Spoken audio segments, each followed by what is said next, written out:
was not going to come to the protest because he came down the Scrubs Road. Then he turned on the news and he saw Meredith Abbey doing an interview, and he's like, oh, I have to go. And I heard that Larry got on CNN or something, and anyway, I know that Minnesotans did a lot of practical work to help make the demo get started, but also even the media work that you guys did brought out people who only had to drive across their own kind of thing. He was one of those scared bandana wearers trying not to practice with his all kinds of reasons to wear it.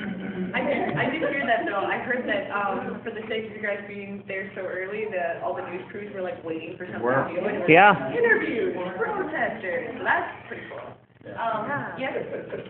I did miss the show, so I didn't see what slides she showed or what was shown, but on Wham today, which is the blog that I have, you know that I posted a lot of post-NATO things. Some are very personal pictures of people, like Kim is on there from Brad's picture, and some others, and you know, the Carlos Montes group and everything. And then I have a number of videos that are done by other people, and I know Eric did a video because I just got that, and I don't have it on my blog, but you have it.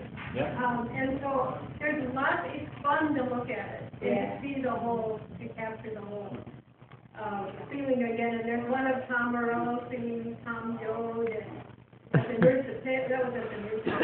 So just, you know, if you want to go to WAM today, and you can find a lot of, do a search for NATO and you'll find all kinds of things. Check out some good things. Right, more than just your perspective on the street. Right, and I did write a story. Mary and I had a different experience because we did not march. And so we had some interactions with the police that were, I thought were kind of interesting in terms of their trying to, well, whether they were trying to get rid of us or protect us, I don't know. And also, great area. And then, you know, they kept talking about, there's going to be violence, there's going to be violence, there's going to be the black spot. And so, why did they know this? You know, it was all planned according to. But, you know, it's just a different, a little bit different perspective. It's also on the blog if you want to look at it. Cool. Yes. Yes. So, like, half my family went with me, right? Yeah. So I had, like, my oldest son and my youngest son, and then my youngest son decides that he wants to bring a group. He organized his own group. Really? Oh, wow. And he brought 3 people? 2 or 3 people? Yes. He's a hard worker. Yeah. Yes. And he was on All Things Considered, NPR, Chicago, and asking, why did you come to NATO, and what do you think about NATO? And he gave a great answer. Yeah. And it was really awesome that they interviewed him on his own. And then this guy, he was a homeless veteran, and he was selling, like, bubbles machines and upside down flags and stuff like that. And he goes, he's telling my son, you should buy this.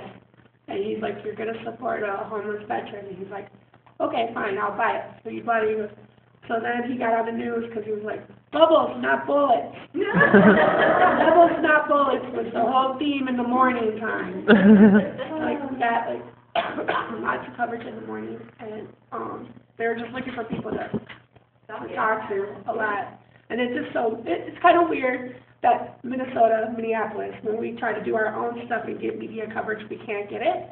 But we go to Chicago and we get tons of it, right? We just need to ship people out.